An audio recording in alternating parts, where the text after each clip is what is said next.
Okay, so hello everybody, good evening to everyone. Okay, ତ ତମ ମାନଙ୍କର ସମସ୍ତଙ୍କର ଆଜି କଣ ହେଇଛି ନା ତମର ସବୁ ଆଜି ଆମର କଣ ମେଟ୍ରିକ ରେଜଲ୍ଟ ବାହାରି ଯାଇଛି ହେଲା। ତ ଇଚ୍ ଆଣ୍ଡ ଏଭ୍ରି ପିଲା ଯୋଉମାନେ ବି ଏଠି ଅଛନ୍ତି ବା ଯୋଉମାନେ ଏଇ ଭିଡିଓଟାକୁ ଦେଖିବା ପାଇଁ ଆସିଛନ୍ତି ତ ସେମାନଙ୍କର କହିଲା ଭଳିଆ ୱାନ୍ ଟାଇପ୍ ଅଫ୍ କଣ ମାନେ ତାଙ୍କର ଅଲରେଡି କଣ ହେଇଛି ମାର୍କ ବାହାରି ଯାଇଛି। ହୁଏତ କାହାର ମାର୍କ ଭଲ ହେଇଥିବ କିମ୍ବା କାହାର ଖରାପ ହେଇଥିବ କିମ୍ବା କାହାର କିଛି ବି ହେଇଥିବ କିମ୍ବା କିଏ ପାସ୍ ହେଇଥିବ କିଏ ଫେଲ୍ ହେଇଥିବ ହେଲା ୟାଦେହର। ବଟ୍ ଏଠି ବର୍ତ୍ତମାନ କ୍ୱେଶ୍ଚନ୍ କଣ ଆସୁଛି କି ବର୍ତ୍ତମାନ ସମୟରେ ଆମେ ବି ଏଇଟା ଜାଣିଛୁ ଯେତେବେଳେ ଆମେ ତମ ଥିଲୁ ଏଜ୍ ର ହେଲା ସେତିକା ବେଳେ ଆମର ବି କଣ ହେଇଥିଲା ନା ଗୋଟେ ମିନିଟ୍, ହଁ ସେତିକା ବେଳେ ଆମର ବି ଏକ୍ଜାମ ହେଇଥିଲା ହେଲା। ସେତିକା ବେଳେ ଆମେ ବି ପାସ୍ ହେଇଥିଲୁ, କିଛି ପିଲା ଆମର ବି ଫେଲ୍ ହେଇଥିଲେ ହେଲା। ଯୋଉମାନେ ତ ପାସ୍ ହେଇଯାଇଛ ତାଙ୍କ ପାଇଁ ସେମାନଙ୍କୁ ବହୁତ ବହୁତ ଧନ୍ୟବାଦ ଏବଂ ସେମାନଙ୍କୁ ବହୁତ ବହୁତ ଶୁଭକାମନା।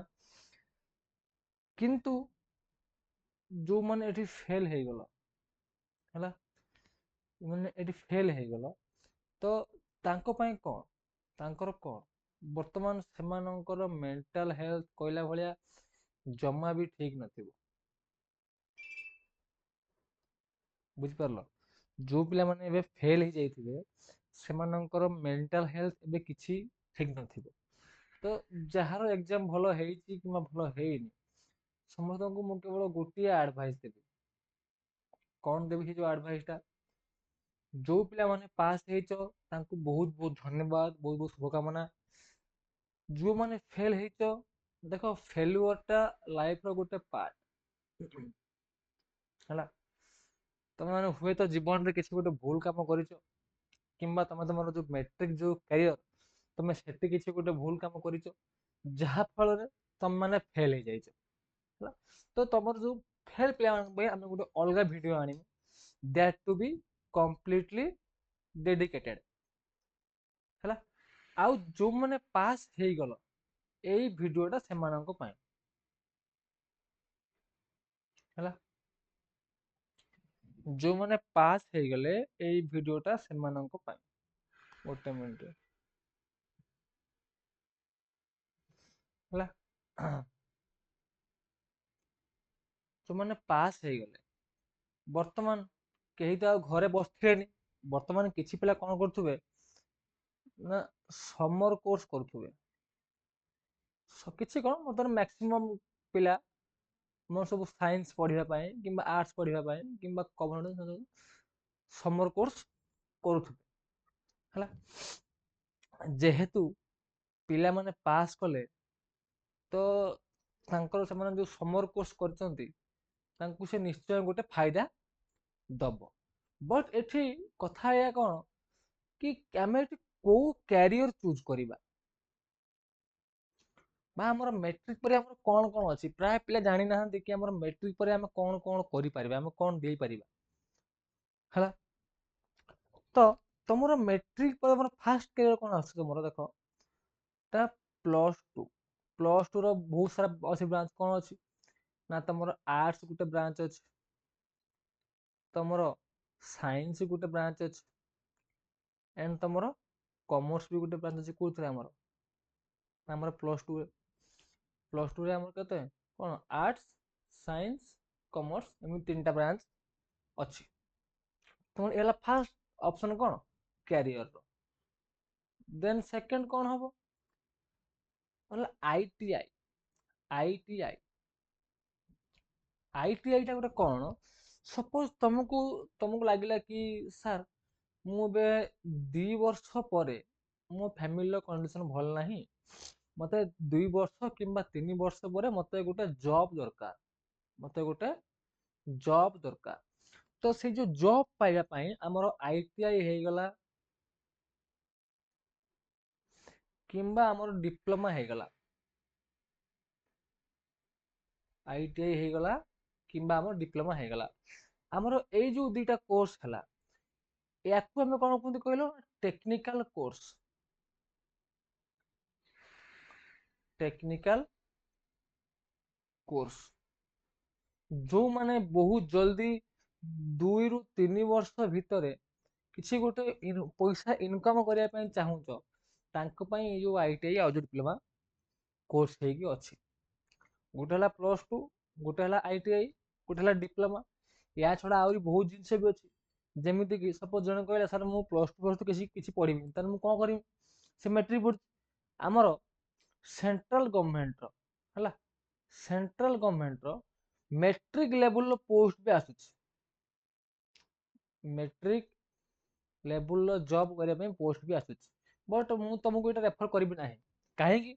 କାହିଁକି ନା ତମେ ଯଦି ମେଟ୍ରିକ ପଢିକି ମେଟ୍ରିକ ଲେବୁଲ ପୋଷ୍ଟରେ ଯିବ ଦେନ୍ ତମର ସେଠି ଫ୍ୟୁଚରରେ ତମର ସେଠି ମାନେ କିଛି ଗ୍ରୋଥ ପାଇଁ କିଛି ଅପସନ ରହିବ ନାହିଁ। ଗ୍ରୋଥ କଣ?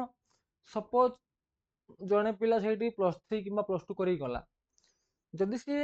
ଯଦି ସିଏ ମେଟ୍ରିକ ପୋଷ୍ଟରେ ବି ଏଣ୍ଟ୍ରି ମାଇଲା, ତାହେଲେ 2 ବର୍ଷ 3 ବର୍ଷ ପରେ ତାର ପ୍ରମୋସନ ହେଇକି ସେ କଣ ହେଇଯିବ? ସେ +2 କିମ୍ବା +3 ପୋଷ୍ଟକୁ ପଳେଇବ। କିନ୍ତୁ ତମେ ଯଦି ଖାଲି ମେଟ୍ରିକ କରିକି ଯାଇଥିବ ତମେ ଏଠି ସେଇ ମେଟ୍ରିକରେ ହିଁ ରହିଯିବ। ବୁଝିପାରିଲ? ତ ବର୍ତ୍ତମାନ ତମ ପାଖରେ ଅପସନ 3ଟା ଆସୁଛି। ଗୋଟେ ହେଲା କଣ ନା ଗୋଟେ ହେଲା ଆମର +2, ଗୋଟେ ହେଲା ତମର କଣ ITI, ହେଲା କଣ ଡିପ୍ଲୋମା। +2 ହେଇଗଲା, ITI ହେଇଗଲା, ଡିପ୍ଲୋମା ହେଇଗଲା। ହେଲା, ବର୍ତ୍ତମାନ ଯେହେତୁ ତମର ଏଇ 3ଟା ଅପସନ ଆସୁଛି, ତ ବର୍ତ୍ତମାନ ତମକୁ ଗୋଟେ ଡିସିସନ ନେଇତେ ପଡିବ କି ତମେ କଣ କରିବ। କାହାର ମାର୍କ ବହୁତ ଥିବ, କାହାର ମାର୍କ କମ ଥିବ, କିଏ ମେଟ୍ରିକର ମାନେ କଣ କିଏ ମେଟ୍ରିକର ବହୁତ ସାରା ମାର୍କ ରଖିକି ଆସିଥିବ, କିଏ ମେଟ୍ରିକ ପାସ୍ କରିଛି କିନ୍ତୁ ତାର ମାର୍କ ମାନେ ବହୁତ କମ ଥିବ। ହେଲା, ତ ବର୍ତ୍ତମାନ ତମକୁ ଗୋଟେ ପ୍ରପର କାଉନସିଲିଂ ଆବଶ୍ୟକ କି ତମେ କଣ କରିବ, କେମିତି ଯିବ, କଣ ତମେ କୋଉ ୱେରେ ଯିବ, ତମେ କୋଉ ମେଥଡରେ ଯିବ, ତମେ ଭଲ କୋଉଟା, ତମେ ଖରାପ କୋଉଟା ହବ, ଯାହାକୁ ଗାଇଡ କରିବା ପାଇଁ କେହି ଅଛନ୍ତି, ଯାହାକୁ ଗାଇଡ କରିବା ପାଇଁ କେହି ବି ଜଣେ ଅଛନ୍ତି। ହେଲା, ତ ତାଙ୍କ ପାଇଁ ଏ ଭିଡିଓଟା ନୁହେଁ। ହେଲା, କିନ୍ତୁ ଯାହାକୁ ଗାଇଡ କରିବା ପାଇଁ କେହି ନାହାନ୍ତି, ସେ ଚାହୁଁଛି କି ସାର୍ ମୁଁ କଣ କରିବି ମୁଁ ଜାଣିପାରୁନି, ମାନେ ମୁଁ +2 ପଢିବି କି ITI ପଢିବି କି ଡିପ୍ଲୋମା ପଢିବି। ତ ତାଙ୍କ ପାଇଁ ଆମେ ଗୋଟେ ଆଣିଛୁ ଇନିସିଏଟିଭ। ହେଲା, ସେଟା କଣ ଏବେ ଆମେ ତୁମକୁ କହିବି ନା କାଉନସେଲିଂ। ଆଉ ଆମେ ଏଇ ଯୋଉ କାଉନସେଲିଂ କରିବୁ ନା, ଏଟା ପୁରା ଫ୍ରି ଅଫ କଷ୍ଟ ରହିବ। ତମକୁ ୟା ପାଇଁ କିଛି ବି ଗୋଟେ ପଇସା ତମକୁ ତମେ ପଡିବ ନାହିଁ। ବୁଝିପାରିଲ? ଆମେ ଏଇ ଯୋଉ କାଉନସେଲିଂ ଯୋଉଟା କରିବୁ, ଆମେ ସେଇ କାଉନସେଲିଂ ମାନେ କଣ? କାଉନସେଲିଂ ମାନେ ଗୋଟେ ପିଲା ଅଛି, ସପୋଜ ଏଇଟା ହେଲା ଗୋଟେ ପିଲା ଅଛି, ପିଲାର 3ଟା ଅପସନ ଅଛି। ଗୋଟେ ହେଲା +2, ଗୋଟେ ହେଲା କଣ ITI, ଆଉ ଥିଲା କଣ ଡିପ୍ଲୋମା। ବର୍ତ୍ତମାନ ସେ ପିଲା ଜାଣିପାରୁନି କି ସାର୍ ମୁଁ +2 କରିବି ନା କରିବି ITI ନା କରିବି ଡିପ୍ଲୋମା। ତ ବର୍ତ୍ତମାନ ସେ ପିଲାଙ୍କୁ କାଉନସିଲିଂ ଆବଶ୍ୟକ। କଣ କାଉନସିଲିଂ? କାଉନସିଲିଂରେ ଆମେ କଣ କରିବୁ ନା ଆମେ ତମର ଦେଖିବୁ ତମର ମେଟ୍ରିକର ମାର୍କ କେତେ ଅଛି। ଫାଷ୍ଟ ଜିନିଷ ତମର ମେଟ୍ରିକ ମାର୍କ କେତେ ଅଛି, ହେଲା। ଦେନ୍ ସେକେଣ୍ଡ ଜିନିଷ ତମର ଯୋଉ କ୍ଲାସ 10 ଥିଲା, ତମର କ୍ଲାସ 10ରେ ତମର କୋଉ ବିଷୟର ଷ୍ଟ୍ରଙ୍ଗନେସ୍ କେତେ ଅଛି, ମାନେ କଣ ତମେ କୋଉ ବିଷୟକୁ କେତେ ଭଲ ଭାବରେ ଜାଣିଛ।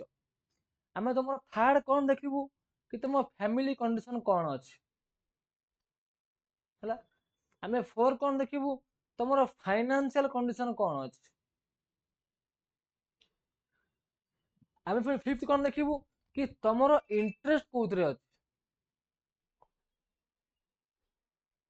ହେଲା। ଏ ସବୁ ଜିନିଷ ଦେଖିଲା ପରେ ଆମେ ତମ ମାନଙ୍କ ପାଇଁ, ହେଲା, ଏ ସବୁ ଜିନିଷ ଦେଖିଲା ପରେ ଆମେ ତମ ମାନଙ୍କ ପାଇଁ ଗୋଟେ କଣ କରିବୁ, ଗୋଟେ ମିନିଟ ଟିକେ ଲାଇନରେ ରୁହ। ହ୍ୟାଲୋ। ହୁଁ। ହୁଁ। ଅନୁରୋଧ 6ଟାରେ ବାହାରିବ। ହୁଁ। ହଁ ହଁ। ହଉ ଟିକେ ରଖ, କରୁଛି। ହେଲା, ତ ଆମେ ସବୁ ଜିନିଷକୁ ଗୋଟେ ତାକୁ ଦେଖିକି ଆମେ ଗୋଟେ ଇଭାଲୁଏଟ କରିବୁ କି ତମ ପାଇଁ କୋଉ କ୍ୟାରିୟର ଟା ସୁଇଟେବୁଲ ହବ। ଦେନ୍ ଆମେ ତମକୁ ସେଇଟା ଆଡଭାଇସ ଦବୁ। ହେଲା, ଦେନ୍ ତମେ ସେ ଆଡଭାଇସ ଉପରେ କେତେ କାୟମ ରହିବ, କେତେ ନ ରହିବ, that total depends on you. ଠିକ ଅଛି। ତ ତା ପାଇଁ ତମକୁ ଯୋଉ କାଉନସିଲିଂ ହବ, ଆମେ ଆମେ ତମର ଯୋଉ କାଉନସିଲିଂ କରିବୁ, ହେଲା, ତ ସେଠି ଯାଇକି ତମକୁ ଜଏନ ହବା ପାଇଁ, ହେଲା, ତମକୁ ସେଇ କାଉନସିଲିଂ ର ଅଂଶଗ୍ରହଣ କରିବା ପାଇଁ ଆମର ଗୋଟେ ଟେଲିଗ୍ରାମ ଚ୍ୟାନେଲ ଅଛି। ସେଇ ଟେଲିଗ୍ରାମ ର ଲିଙ୍କ ଟା ଆମେ ଏଇ ଯୋଉ ଭିଡିଓର ଡେସକ୍ରିପସନ ଦବୁ। ତମେ ସେଇ ଟେଲିଗ୍ରାମରେ ଯାଇକି ଜଏନ ହେଲା ପରେ, ହେଲା, ତମେ ଯାଇକି ସେଇ ଯୋଉ ଟେଲିଗ୍ରାମ ର ଜଏନ ହେଲା ପରେ ଆମେ ତମ ପାଇଁ ଗୋଟେ ଅଫିସିଆଲ ନମ୍ବର ଜାରି କରିବୁ ଏବଂ ସେଇ ଅଫିସିଆଲ ନମ୍ବର ତମେ ମାନେ ଆମକୁ ଫୋନ କରିକି, ହେଲା, ତମେ ମାନେ ଆମକୁ ଫୋନ କରିକି ତମେ ସେଠି ତମର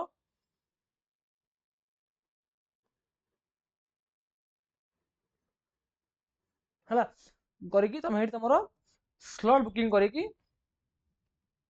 ତମେ ତମର କାଉନସିଲିଂ କରିପାରିବ। ଆଉ ଏଇ ଯୋଉ କାଉନସିଲିଂ ଟା ହବ ଏଟା ପୁରା ଫ୍ରି ଅଫ କଷ୍ଟ। ଆମେ ୟା ପାଇଁ ଗୋଟିଏ ବି ଟଙ୍କା କାହାଠୁ ନବୁନି। ଆମେ ଏଠି ଯୋଉ କାଉନସେଲିଂ କରିବୁ, ଏଇ କାଉନସିଲିଂ ଟା ଆମେ ଏକଦମ ଫ୍ରି ଅଫ କଷ୍ଟରେ କରିବୁ। ହେଲା, ତ ସମସ୍ତଙ୍କୁ ମୁଁ କେବଳ ଏଠି ଏତିକି କଥା କହିବି କି ଯୋଉମାନଙ୍କର ରେଜଲ୍ଟ ଖରାପ ହେଇଛି ତମ ମାନେ ବ୍ୟସ୍ତ ହୁଅନି, ତମ ପାଇଁ ଆମେ ଆଉ ଗୋଟେ ଭିଡିଓ ଆଣିବୁ।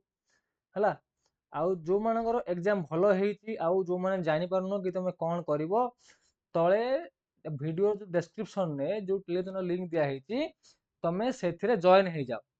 ହେଲା, ଦେନ୍ କଣ ହବ, ଦେନ୍ ଆମେ ତମ ସହ ଯୋଡିକି ତମର ସବୁ ସବୁ ପ୍ରୋବ୍ଲେମ ଶୁଣିଲା ପରେ ଆମେ ତମର ଫ୍ରି ଅଫ କଷ୍ଟ ଗୋଟେ କାଉନସିଲିଂ କରିବୁ।